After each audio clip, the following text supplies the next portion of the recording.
Hello, this is Daniel and I'm going electric for the average person. Today I have a pretty short video where I'm going to talk about the efficiency of the car on a trip that my mom and I took out from her town out to Wheaton, Illinois, and then we swung through Malta, Illinois on the way back. I had wanted to spend the summer in the small Mediterranean island of Malta, but because of COVID I wasn't able to do so. So when I saw that there was a Malta here in northern Illinois, we decided that we had to go. So come along for the ride and let's check out the efficiency of my Tesla Model Y.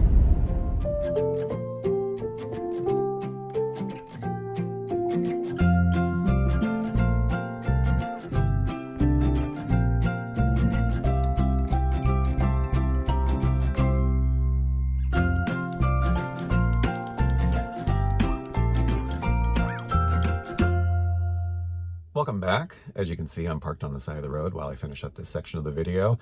And there's a whole lot of sunshine coming in through the side window and the roof, so it's quite beautiful out, a little breezy outside. Let's jump straight into the numbers. I've got my trusty iPad here that I'll be reading from along the way. Taking a look at the numbers now, you're going to see that the trip was 170.4 miles long. We consumed 58 kilowatt hours of energy, which was an average rating of 341 watt hours per mile. You can take those numbers and turn them into something a little more useful, especially for people who aren't used to driving electric vehicles. So you take 2.93 miles and multiply it by 33.4 kilowatt hours, which is the energy equivalent to be found in a gallon of gasoline, and you will get 97.8 miles per gallon equivalent. So that's a number that will probably mean a whole lot to a lot of people. And frankly, driving a car that gets nearly 100 miles to the gallon is spectacular. Next up, conditions of the trip. Highway speed ranged from 68 to 74 miles per hour. The outside temperature ranged from 30 to 48 degrees Fahrenheit. The inside temperature was set at 72 degrees Fahrenheit. And as for the heated seats, 2 seats were on at 2 bars each out of a total of 3 bars. Warm, but not blazing hot. The trip numbers. The miles per kilowatt hour rating was 2.9. And if you multiply that number by 72, which is the estimated total capacity usable in the battery, you'll get a total battery range at this number of 212 miles. Now keep in mind the advertised EPA range for this vehicle is 326 miles. As I've mentioned in previous videos, that number is sheer fantasy. You'll never see it unless you're hypermiling in some crazy scenario that I have never found myself in.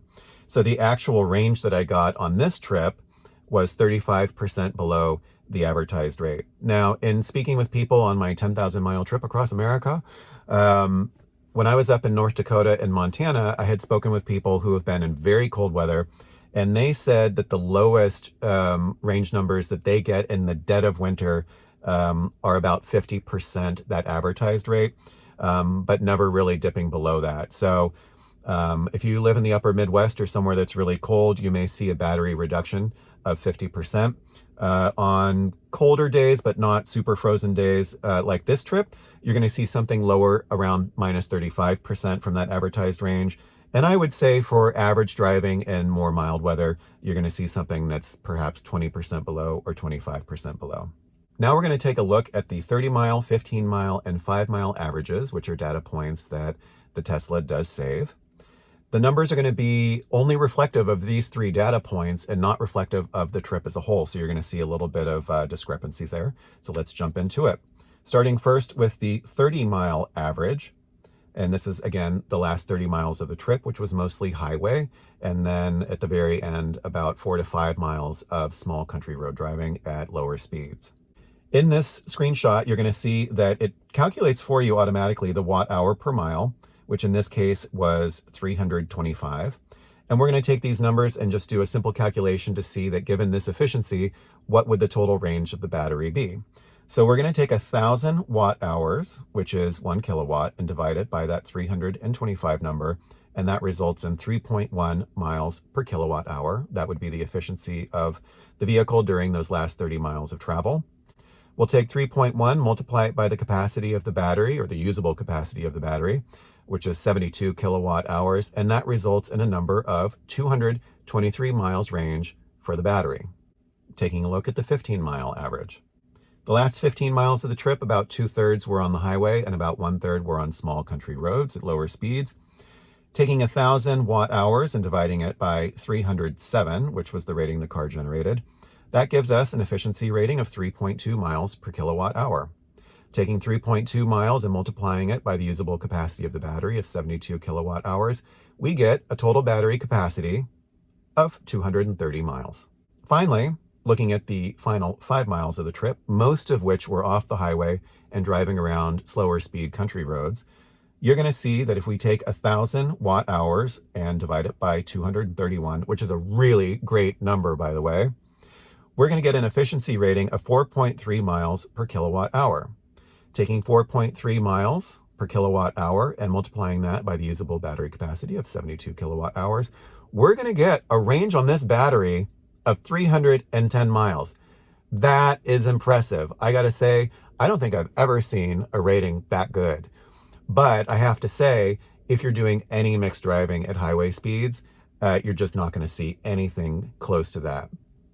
But for anyone watching, if you've gotten any numbers that are super high, or if you know how to hypermile your car, please leave some comments below, because I'm not seeing any numbers anywhere near that figure.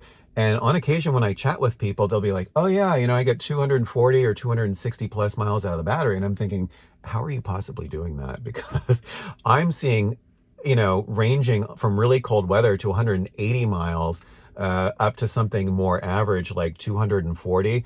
I'm never going and seeing anything like 260 or 280, or imagine even 300. I'd probably launch fireworks and have a party on the side of the road if I had a trip that was that efficient. So keep us all in mind. Leave your comments below if you have tips and tricks about how to have a super efficient trip. Would love to hear from you.